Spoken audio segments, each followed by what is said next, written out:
നെടുമ്പാശ്ശേരിയിൽ അമ്മയെ കൊലപ്പെടുത്തിയ മകൻ പിടിയിലായി. പുറയാർ സ്വദേശിനിയായ അനിതയെ ശരീരത്തിൽ നിറയെ മുറിവുകളും പരിക്കുകളുമായി ആശുപത്രിയിൽ എത്തിച്ചത് ഈ കഴിഞ്ഞ ഞായറാഴ്ചയാണ്. പോസ്റ്റ്മോർട്ടം റിപ്പോർട്ട് പുറത്തു വന്നതോടെയാണ് നടന്നത് കൊലപാതകമാണ് എന്ന് മനസ്സിലായത്. കാലങ്ങളായി ശാരീരിക മാനസിക പീഡനങ്ങൾക്ക് ഇരയായിരുന്നു അനിതയെന്നാണ് കണ്ടെത്തൽ. പ്രതി വിനു പോലീസിന്റെ കസ്റ്റഡിയിലാണ്.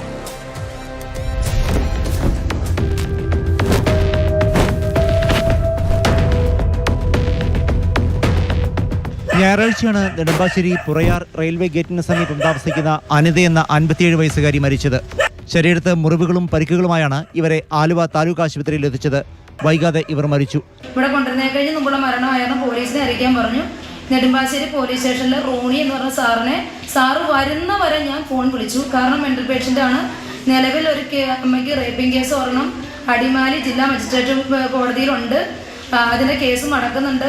അവിടെ മൊഴിയെടുക്കാനായിട്ട് ഇവിടുത്തെ വെള്ളത്തൂലി സ്റ്റേഷനിലെ ഖദീജ എന്ന് പറഞ്ഞൊരു മേഡം അവിടെ വന്നിട്ടുണ്ടായിരുന്നു. നിലവിൽ അമ്മയ്ക്ക് കേസും കാര്യങ്ങളൊക്കെ ഉള്ളൊരു വ്യക്തിയും കൂടിയാണ്. ഇതിപ്പോൾ നമ്മൾ ഒരു തെറ്റും ചെയ്തിട്ടില്ല. അമ്മ ഇങ്ങനെ കുഴഞ്ഞു വീണ് ഇങ്ങനെ കിടക്കണമാണ് കണ്ടത്. ഒരു റിപ്പോർട്ടോ കാര്യങ്ങളോ പോസ്റ്റ്മോർട്ടം റിപ്പോർട്ടുകളോ കാര്യങ്ങളോ ഒന്നും വന്നിട്ടില്ല.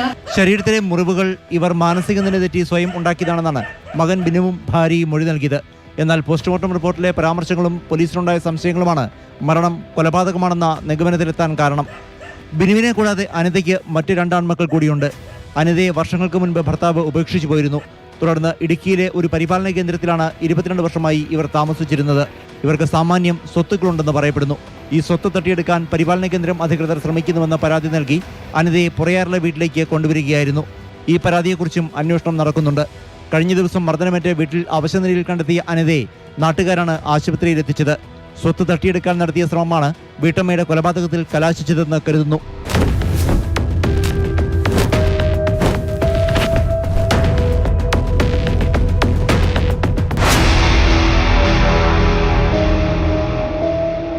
മാതൃഭൂമി ന്യൂസ്, കൊച്ചി.